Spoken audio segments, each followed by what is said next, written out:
IPL 2026 mini ఆక్షన్లోకి అతి చిన్న పర్స్తో వస్తున్న టీం ముంబై ఇండియన్స్ టీం. వాళ్ళ దగ్గర అయితే కేవలం 2.75 కోట్ల రూపాయల పర్స్ మాత్రమే ఉంది. ఎందుకంటే ముంబై టీం ఆక్షన్కి ముందు తమ కోర్ టీం మొత్తాన్ని రిటైన్ చేసుకున్నారు. అండ్ దాంతోపాటు 3 ప్లేయర్స్ని ట్రేడ్ చేసుకోవడం కూడా చూసాం. సో దీంతో ప్రజెంట్ ముంబై స్క్వాడ్లో మొత్తం 20 మంది ప్లేయర్స్ ఉన్నారు. కేవలం 5 స్లాట్స్ మాత్రమే ఖాళీగా ఉన్నాయి. అందులో చూసుకుంటే ఒక్క ఫారెన్ స్లాట్ వేకెంట్గా ఉంది.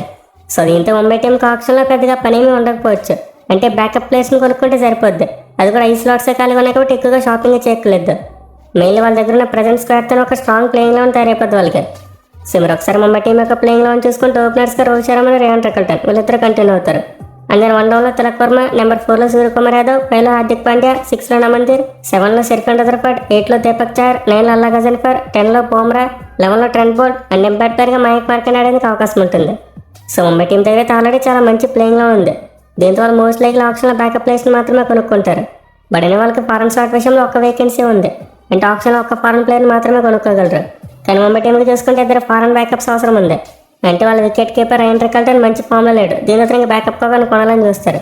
ఎట్ ది సేమ్ టైం వాళ్ళకి బౌలింగ్లో ట్రెంట్ బౌలింగ్ చూసుకున్న బ్యాకప్ ప్లేయర్ ఎవరు కనిపించట్లేదు. సో దీంతో ముంబై టీం డిసైడ్ చేసుకోవాలి వీళ్ళిద్దరు ఎవరికి బ్యాకప్ ప్లేయర్ని కొనాలని చెప్పి. నేనైతే ట్రెంట్ బౌల్కి బ్యాకప్ ప్లేయర్ని కొంటేనే బాగుంటుంది అనుకుంటున్నా. ఎందుకంటే ఫారెన్ బ్యాట్స్మెన్ విషయంలో ముంబై టీంకి ఆల్రెడీ విల్ జాక్స్ ఉన్నాడు. కానీ బౌలింగ్లో చూసుకుంటే మాత్రం వాళ్ళకి బ్యాకప్గా ఫారెన్ పేసర్ లేడు. కేవలం ఆల్రౌండర్ కార్బిన్ బాష్ మాత్రం ఉన్నాడు. సో దీంతో నేనైతే ముంబై టీం ట్రెంట్ బౌల్కి బ్యాకప్గా ఒక పేస్ బౌలర్ కోసమే వెళ్తారనుకుంటున్నా. అది కూడా ఒక లెఫ్ట్ ఆర్మ్ సెమని పిక్ చేసుకునేది ఎక్కువ అవకాశం ఉంటుంది. సో ఈ కేటగిరీలో అయితే ముంబై టీంకి స్పెన్సర్ జాన్సన్ మరియు ముస్తఫిజుర్ రహమాన్ వాళ్ళు చాలా మంచి ఆప్షన్స్ అవుతారు. బట్ వీళ్ళు ఎక్కువ ప్లేస్కి వెళ్తే మాత్రం ముంబై టీం బెన్ వాట్సన్స్ లాంటి ప్లేయర్స్తో సరిపెట్టుకోవాలి. సో నేనైతే మోస్ట్లీ ముంబై టీం బౌల్ట్కి బ్యాకప్గా ఒక ఫారెన్ పేసర్ని కొంటారనుకుంటున్నా. ఇక మిగతా స్పాట్స్ విషయానికి వస్తే ఇండియన్ ప్లేయర్స్ని కొనాలి. అది కూడా బ్యాకప్ ప్లేయర్స్ అవసరం కాబట్టి డొమెస్టిక్ ప్లేయర్స్ కోసం వెళ్తారు. సో ముంబై టీం అయితే ఒక ఇండియన్ బ్యాటర్ని, ఒక ఇండియన్ పేస్ బౌలర్ని, అలాగే ఒక ఇండియన్ స్పిన్నర్ని కొనేందుకు అవకాశం ఉంటుంది. అయితే డొమెస్టిక్ ప్లేయర్స్ విషయంలో వాళ్ళు ఎవరిని టార్గెట్ చేస్తారో చెప్పడం చాలా కష్టం.